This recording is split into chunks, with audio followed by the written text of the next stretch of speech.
Gagaling ka na, gagaling na tayo sa LTV Embassy, tuturuan nila tayo.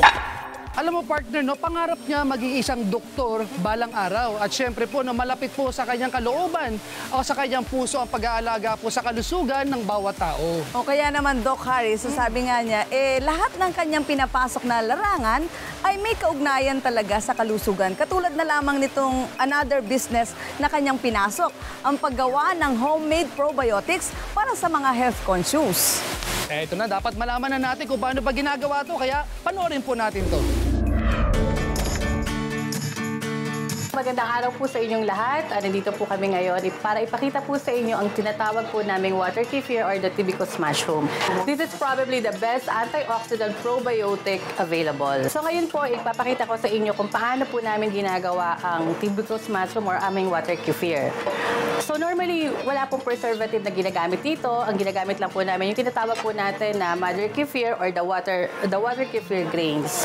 Ito po yung pina-ferment namin sa loob po ng 3 araw. At ginagamitan din po namin siya ng muscovado sugar. Gumagamit po tayo ng mineral water kasi hindi po pwede ang tap water dahil ito po ay may chlorine. Madali lang po ang proseso ng paggagawa ng ating water kefir. Kailangan lang po nating tunawan ng muscovado sugar sa atin pong tubig.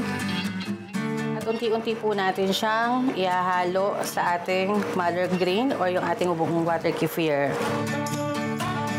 Ito po yung ating pinaghalo na water kefir, ang ating mineral water, plus po ang ating muscovado sugar.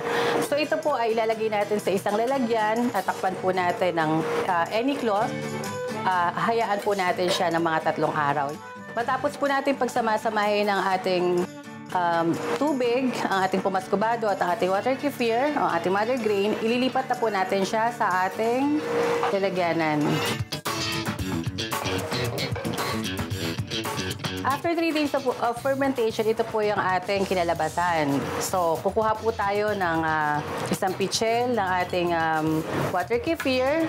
And then, mayroon po kaming iba't ibang klase ng prutas na ginagamit as flavoring po. Mayroon po tayong grapes. Normally, ang ginagamit po namin is yung black grapes because of its high in antioxidant.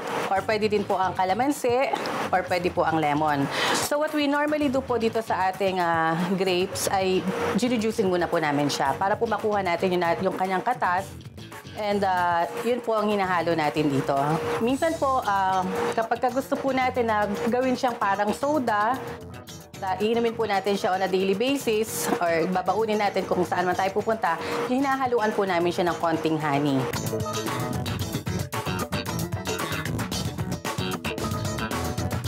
Ito po yung ating black grapes na ginuser po natin.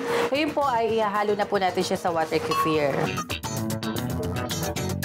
Katulad po ng sabi ko kanina, hindi po natin siya kailangan ng any preservative because the water kefir itself has a preservative na rin po.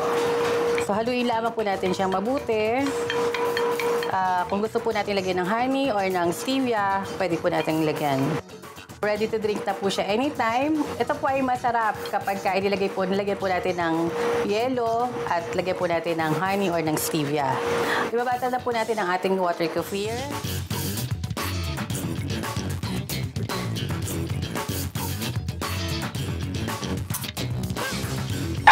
Up next, mabibilipin po tayo ng isang nursing graduate na ngayon ay isa ng negosyante. Paano niya ginawa ito?